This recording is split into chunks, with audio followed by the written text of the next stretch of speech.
Vamos iniciar hoje, dar início hoje a nossa terceira aula. E depois das aulas anteriores, o assunto tratado nas aulas anteriores foi uma espécie de introdução ao que nós vamos fazer, com alguns desvios para o campo da filosofia, porque nós vamos precisar de alguns recursos da filosofia para entender os assuntos que vamos tratar aqui. Então, nessa terceira aula, nós vamos definir o objeto, objetivo e metodologia de quê? Da aula. Daqui a pouco eu vou me referir a isto, é porque nós vamos propor uma forma diferente de dar aulas. Nós vamos trabalhar dando uma aula, transmitindo um certo pacote de conhecimento, mas seguindo um outro caminho, de que não seja uma aula exclusivamente expositiva. Nós vamos procurar criar um ambiente como se estivéssemos fazendo uma investigação. Portanto, o que nós fazemos aqui é uma proposta de investigação. Há um conhecimento a ser transmitido, que nós temos esse conhecimento, mas nós não vamos nos limitar a dar definições e coisas para serem decoradas ou memorizadas. Nós vamos recriar a teoria que nós conhecemos, mas ela será recriada aqui. Estamos seguindo os conselhos do Paulo Freire, do grande professor, de que o conhecimento não é transmitido nem é copiado. O conhecimento é recriado na cabeça das pessoas. Então nós vamos procurar fazer isto, vamos recriar a teoria que nós vamos utilizar nas pessoas à medida que formos avançando, como se estivéssemos fazendo uma investigação. Portanto, as nossas aulas serão sessões de uma investigação.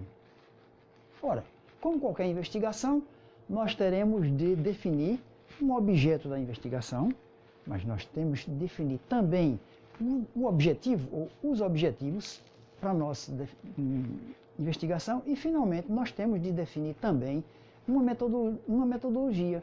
Como é que nós vamos proceder essa investigação? E dentro da metodologia, como uma das coisas mais importantes, é definir a questão de por onde começar. Nós temos uma tarefa a cumprir e nós queremos saber, vamos ter de definir isto, por onde é que nós vamos começar essa tarefa. Então, começando com o objeto da investigação. Qual é o objeto da nossa investigação? Nós definimos como objeto da investigação o modo de produção capitalista, que simbolicamente está representado por MPC. Ao longo de todo o curso, nós vamos definir uma simbologia. Utilizaremos letras e números, etc., para representar determinadas coisas que facilitam bastante a nossa discussão. Então, a primeira coisa é essa daí. O objeto da nossa investigação é o modo de produção capitalista. Nós já vimos nas sessões anteriores que o modo de produção predominante no mundo hoje é o modo de produção capitalista. Portanto, é ele que nós queremos estudar.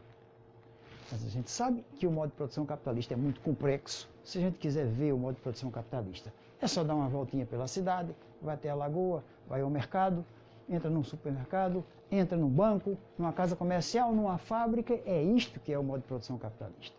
Portanto, isto é muito complexo. Nós temos de fazer algumas simplificações.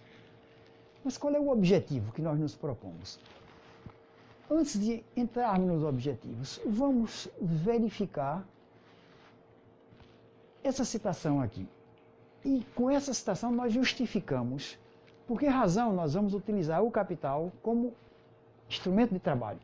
Eu já referi aqui que o nosso objetivo não é fazer uma leitura dirigida do capital.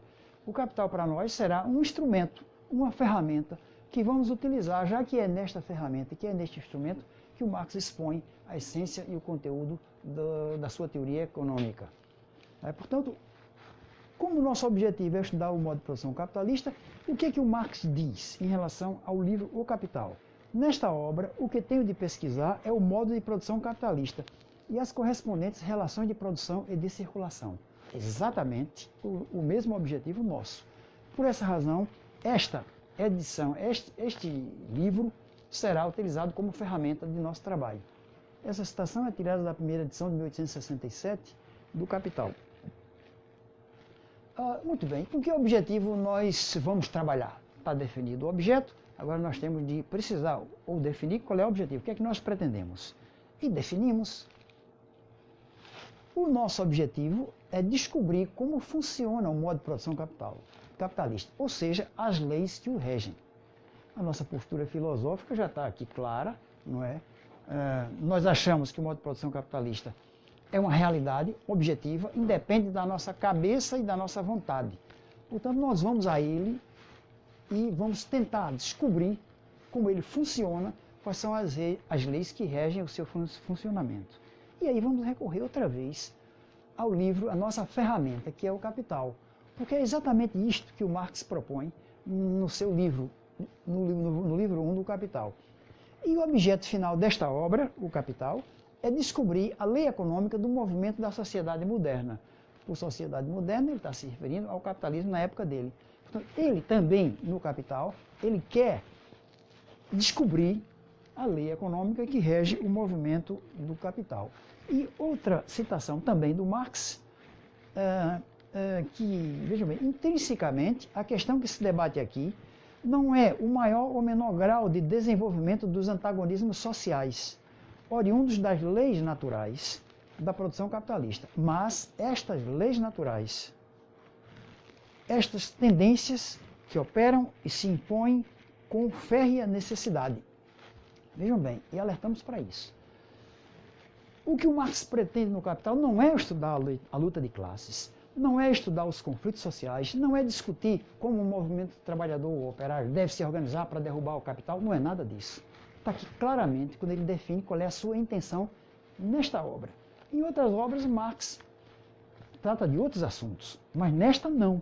O objetivo do Capital não é discutir os antagonismos sociais, é discutir as leis naturais da produção capitalista. Estas leis naturais que operam e se impõem com férrea necessidade. São estas leis que se impõem, que fazem com que o sistema funcione e este funcionamento gera os conflitos. Mas o objetivo do Marx no Capital não é estudar os conflitos. O nosso objetivo também não é estudar os conflitos. Nós queremos conhecer como o modo de produção capitalista funciona. E agora, por onde começar? Como eu já defini alguma coisa da metodologia, nós não vamos dar aqui uma aula, simplesmente. Nós vamos tentar reconstruir. À medida que nós avançamos com a aula, nós vamos abordando o objeto da nossa investigação, só que, embora tenhamos uma teoria a partida, estamos usando essa teoria, nós vamos montá-la para vocês, para as pessoas que nos vão assistir, nós vamos construí-la passo a passo. E uma das tarefas que nós vamos, isso é, do ponto de vista metodológico, essa é a nossa postura, como é que nós vamos avançar. Mas há um problema inicial a definir, que é por onde começar. E nós escolhemos começar pela mercadoria. Queremos estudar o modo de produção capitalista, isto é muito complicado, porque ele é muito complexo, então nós temos de simplificá-lo. E temos de escolher uma parte dele que seja mais fácil de abordagem. A gente podia tomar qualquer decisão, começar a estudar por qualquer lugar, começar a estudar pelos bancos, sistema bancário, ou pelo comércio, como é que se dá o comércio ali, ou começar a entrar numa fábrica e começar a analisar a fábrica. Só que estes seriam caminhos muito difíceis, que não nos permitiriam construir a teoria que nós queremos construir aqui. Então, nós vamos seguir o conselho, mais uma vez, nós vamos seguir o conselho do grande mestre, que é o autor da teoria que nós queremos desenvolver, que é o Marx. Portanto, este caminho é o caminho que o Marx propôs e não foi o caminho por onde ele começou mesmo. Ele começou por vários lugares, tentou fazer vários estudos, depois é que ele descobriu que o caminho por onde se poderia seguir para descobrir os segredos do modo de produção capitalista era começando pela mercadoria, definida por ele. Vejam bem a citação. A riqueza das sociedades, onde rege a produção capitalista, configura-se em imensa acumulação de mercadorias. E a mercadoria, isoladamente considerada, é a forma elementar dessa riqueza. Por isso, nossa investigação começa com a análise da mercadoria. Está aqui a justificativa que o Marx apresenta para, na obra O Capital, ele ter começado a expor a sua teoria pela mercadoria.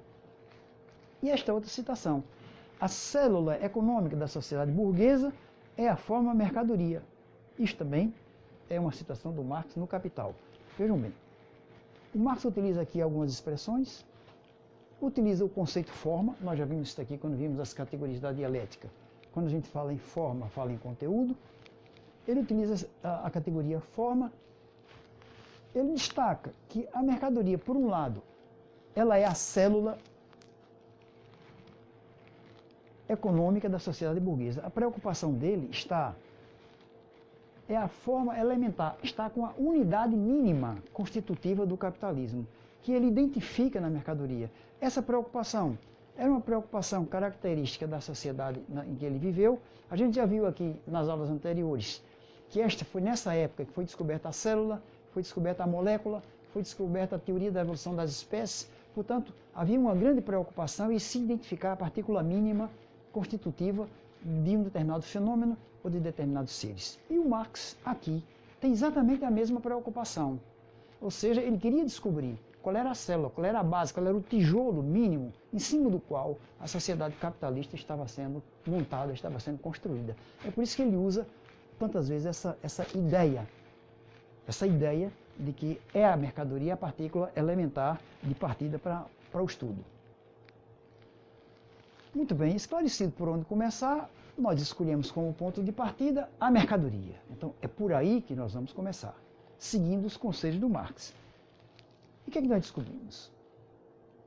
Bom, na nossa exposição, nós partiremos dos elementos mais simples para os elementos mais complexos. Então, vamos pegar aqui o objeto inicial, aqui foi reduzido o modo de produção capitalista, que é a mercadoria, e vamos começar a tratá-la. Estamos criando, como eu prometi há pouco, vamos criando a nossa simbologia. Portanto, M índice I é um símbolo que representará a mercadoria do tipo I. E aí, um bocadinho brincando com a matemática, se a gente fizer aquele I variar de 0 a infinito, nós teremos toda a infinidade de mercadorias que a gente puder conceber, não é? É só a gente substituir aquele índice por 1, 2, 3, 4, 5, etc. e teremos todas as mercadorias que necessitamos para fazer a nossa análise. Quais foram os argumentos apresentados por Marx? Nós aqui vamos sintetizá-los.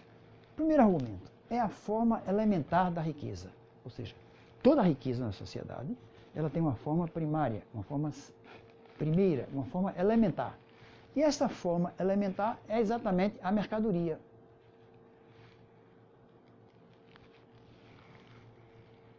Evidente, nós estamos considerando que essa mercadoria, por enquanto, é uma simples e vulgar mercadoria, mas depois nós vamos ver que esta mercadoria vai mudar, vai se transformar, e na sociedade capitalista complexa nós vemos aparecer uma série de mercadorias especiais, como, por exemplo, o dinheiro, como, por exemplo, o capital.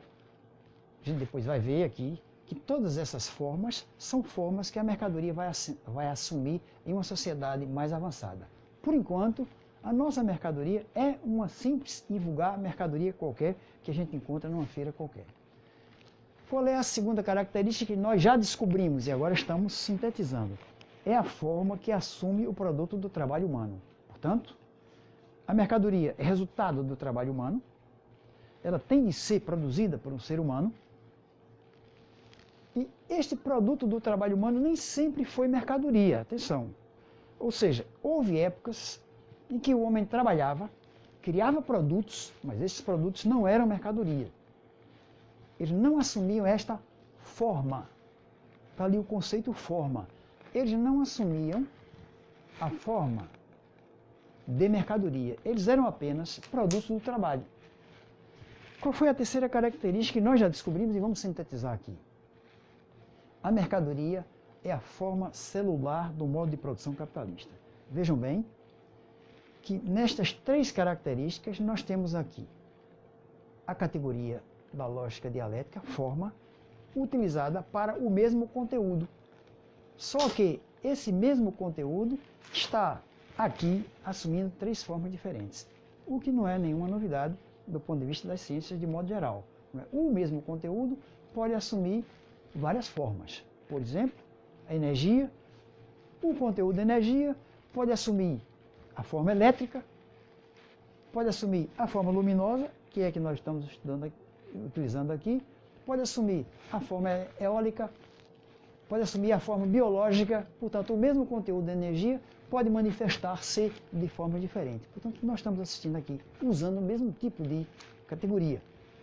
Um mesmo conteúdo, mercadoria, pode assumir a forma como partícula mínima da riqueza, pode assumir a forma do produto do trabalho humano e pode ser a forma que é a unidade, que é a base do modo de produção capitalista.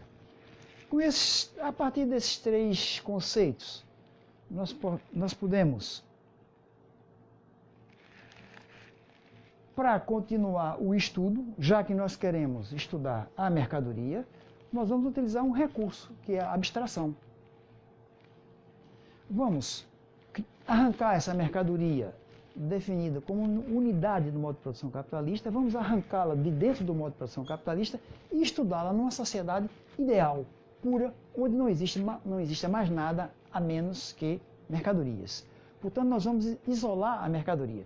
Nesse esforço de abstração, a gente vai tirar só a mercadoria e criar uma sociedade ideal. Uma sociedade onde só existam mercadorias. Portanto, nós estamos criando um modelo abstrato. Isto é uma simplificação.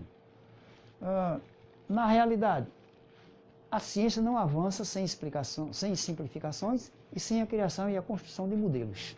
Portanto, a gente vê modelos por todo lado, nós já citamos um desses modelos aqui, o modelo atômico de Bohr, mas o modelo celular, a ideia da célula também é a partir de um modelo, e assim todas as ciências constroem modelos para desenvolver os seus estudos. Nós vamos fazer a mesma coisa. Estamos criando, inventando uma sociedade especial onde só existem mercadorias, porque é este agora o objeto da nossa investigação. Nós deixamos de lado o modo de produção capitalista e pegamos esta partícula dele, que é a mercadoria, e vamos estudá-la. Para isso, nos abstraímos de todo o resto. Deve-se dizer que isto é um perigo. Não há como avançar o conhecimento científico sem abstração. Mas isso é perigoso, porque você não pode se abstrair do problema a resolver. Então, se você... É a história da criança, que você vai dar um banho. Depois que dá o banho na criança, você tira todas as sujeiras, os detalhes, e joga fora a água. Mas não pode jogar a criança junto. Porque se você jogar a criança junto, o seu trabalho foi absolutamente inútil. Então a gente, simplificando, está jogando fora a água, mas tem de preservar aquilo que nós queremos estudar, que é a mercadoria. Ora, temos que ter cuidado com isso. Agora, depois, o que é que nós vamos fazer? Como há o perigo da gente ter escolhido a coisa errada, existe o perigo do nosso esforço ser absolutamente inútil e a gente não chegar a lugar nenhum. Então, a maneira de fazer esse teste é a volta à realidade, é voltar a aproximar-se da realidade e eliminando as hipóteses simplificadoras que nos fizeram chegar a esse núcleo. A gente vai eliminando e vai vendo se a teoria montada a partir disto é capaz de explicar essa realidade que vai se tornando cada vez mais complexa ou não. Se for capaz de explicar, ótimo. Se ela precisar de determinadas adaptações, também ótimo, nós vamos fazer as adaptações. Mas se ela não for capaz de explicar, então o nosso esforço teórico foi inútil e a gente deve abandonar a teoria e as nossas aulas não valeram para nada. Então, esse é o desafio que nós nos propomos enfrentar. Então, criando essa sociedade, o que é que isto vai significar? Quais são as hipóteses simplificadoras que nós vamos utilizar para construir essa sociedade? Hipótese simplificadora 1. O simbolismo é aquele, né? H1. Só há uma classe social, os produtores de mercadoria, que nós vamos simbolicamente representar por PI. Portanto, PI é o produtor I da mercadoria I. Se eu fizer o I variado de 1 até N, vai ser o mesmo, resolvemos o problema. Nós teremos o produtor P1 produzindo a mercadoria 1, ou seja, o sapateiro produz sapatos. Nós podemos ter o produtor P2 produzindo a mercadoria M2, ou seja, o agricultor produz batatas, por exemplo, e assim por diante. Então simplifica a nossa explicação com essa simbologia. Qual é a hipótese simplificadora? 2. Os produtores são iguais e independentes. Portanto, nós queremos... não são iguais porque produzem a mesma coisa. Eles são iguais porque trabalham em condições semelhantes. Cada um deles escolheu produzir o que queria, ninguém os obrigou, nem ninguém os está obrigando a trabalhar. Eles trabalham com absoluta liberdade. E nenhum é superior ao outro para comandar, ou para dirigir, ou para ordenar. Portanto, nessa nossa sociedade não há Estado, não há governo, não há liderança. E são também independentes. Ou seja, não há dependência nenhuma de um em relação ao outro. Essa é a segunda hipótese. Qual é a terceira hipótese? Não há entrave às trocas. Tudo que é produzido será consumido. Por que nós estabelecemos essa hipótese? Porque nós não queremos perturbação. Como nós vamos verificar as pessoas produzindo, trabalhando e criando riqueza, nós não queremos tumultuar a nossa sociedade tão simplesinha, não é? Com variações entre oferta e procura, porque isso vai provocar alteração nos valores das mercadorias que o mercado estará disposto a pagar. Nós não queremos esse aborrecimento e por essa razão fazemos oferta igual à procura. Os produtores só produzirão aquilo que a sociedade necessita consumir. Não há desequilíbrio. Ou seja, esta hipótese aqui significa que oferta é igual à procura. Existe, como consequência destas três hipóteses simplificadoras, temos de admitir três corolários diferentes. Quais são eles? Os corolários são conclusões, são coisas inerentes, não é? Essas hipóteses determinam que isto aqui também ocorra. Primeiro corolário, toda a produção é para o mercado. Ou seja, todas as pessoas produzem para o mercado e não para si próprio, porque eles são produtores de mercadorias. Corolário 2, não há autoconsumo. Então, as mercadorias não são produzidas para a mesma pessoa. A gente pode admitir, mas o indivíduo produz uma coisa qualquer, vamos supor, o indivíduo produziu laranjas, e ele vai comer laranjas também? Claro. Mas se ele comer laranja, ele deixa de ser produtor de mercadoria, porque a mercadoria, por nós definidas, está definida como algo que se destina ao mercado. Portanto, quem produz para autoconsumo é um produtor de produtos, mas não é um produtor de mercadorias. Ele só é produtor de mercadorias se produzir para o mercado. É evidente que o produto pode virar mercadoria, não é? À medida que o indivíduo produza produtos para ele consumir e sobra, alguns produtos deles virarão mercadoria. São esses que ele vai levar para o mercado. Não é? Mas nós estaremos ainda no estado muito primitivo da produção de mercadorias. Aqui não. Já estamos no estado maduro da produção de mercadorias, portanto, para nossas hipóteses, toda a produção é para o mercado, logo não há autoconsumo. Qual é o terceiro corolário? Existe uma certa divisão social do trabalho. É evidente. Se todas as pessoas são produtores de mercadorias, se ninguém produz para si, é preciso que na sociedade já tenha havido uma divisão do trabalho. As pessoas já tenham se especializado na produção de determinadas coisas. Numa sociedade primitiva isso não havia, isso não existia. Quer dizer, uma produção de mercadoria é uma produção de excedente. Ela só começa a existir na medida em que a produtividade do trabalho atingir um tal nível que as pessoas podem produzir o suficiente para o seu consumo e sobra para os outros. Só a partir daí a produção de mercadorias é materialmente possível. Enquanto isso não acontecer, esta produção não é possível. E na sociedade primitiva, naquelas que nós vimos aqui, os exemplos, isso não acontece. Então você mal produz para o seu próprio sustento. Portanto, numa sociedade desse tipo, não há produção de mercadorias, porque não há produção de excedentes. A produção de mercadorias só pode começar quando a produtividade do trabalho atingir um certo grau, a utilização dos instrumentos atingir um certo grau que permita produzir excedentes. Aí sim, materialmente, a produção de mercadorias é possível. Mas para nós aqui, claro que já estamos numa sociedade mercantil pura.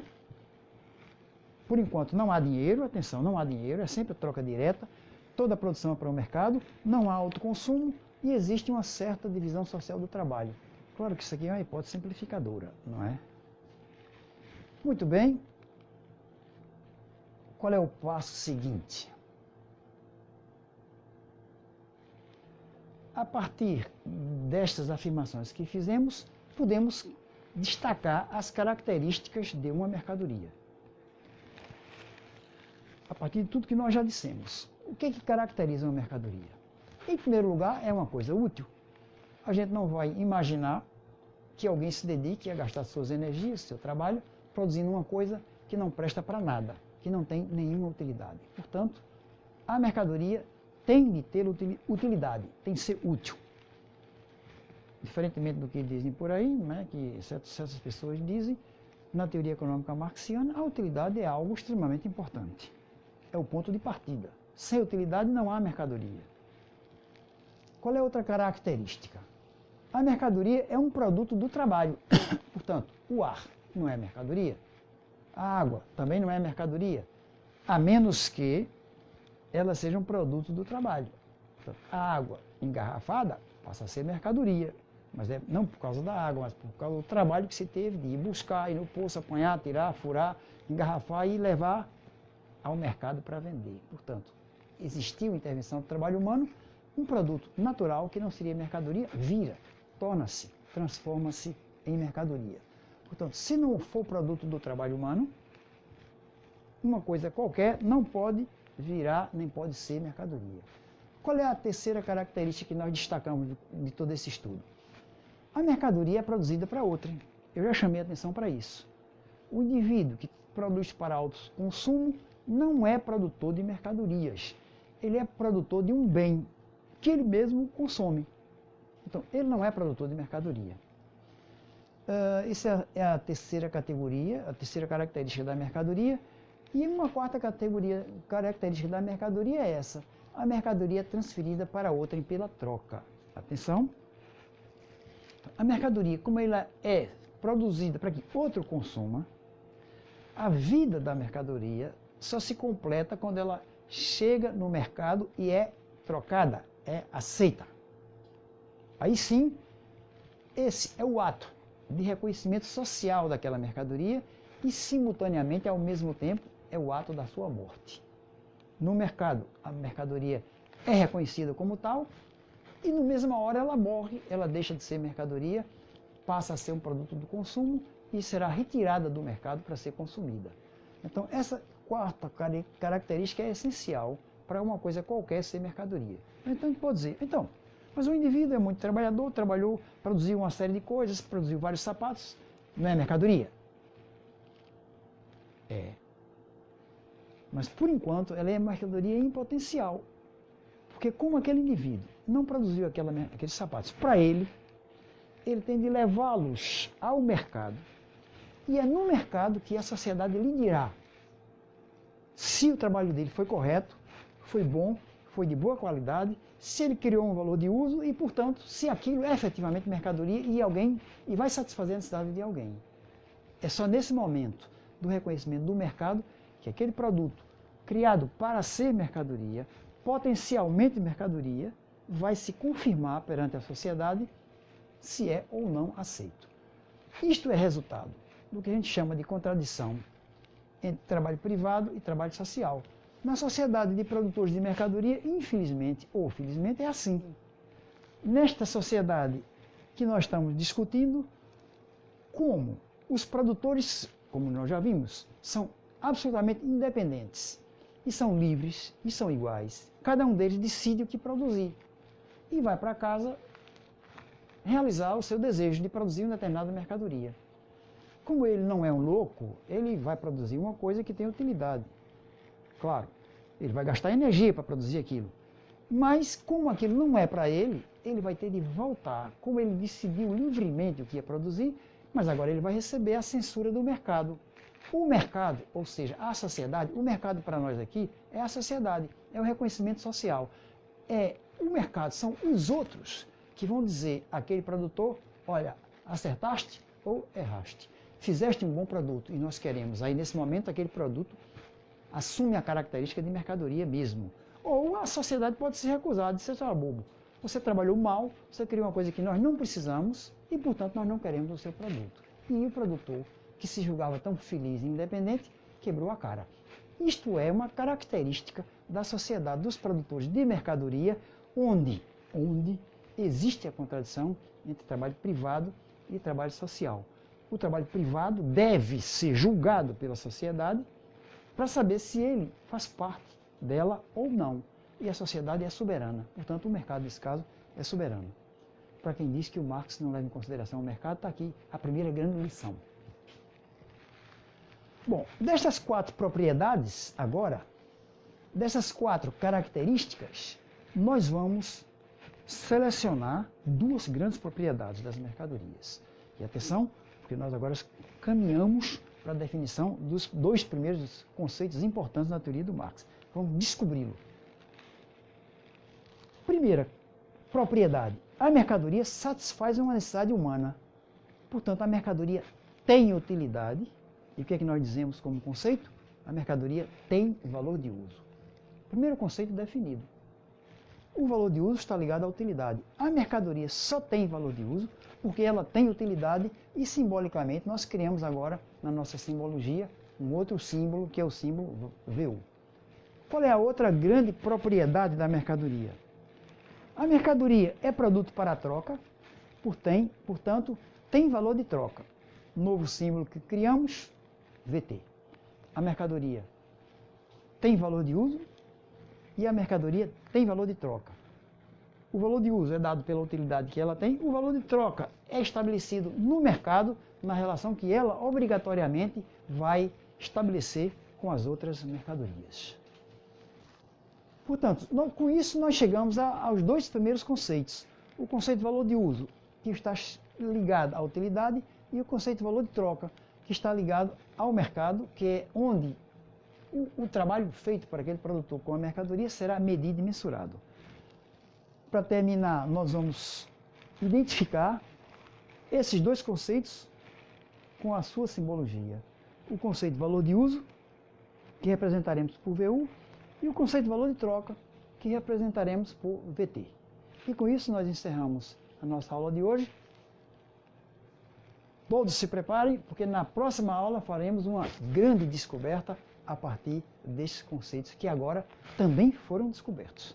Vocês viram que nós não partimos definindo isto é isto ou isto é aquilo. Nós descobrimos esses conceitos a partir da análise do fenômeno de mercadoria.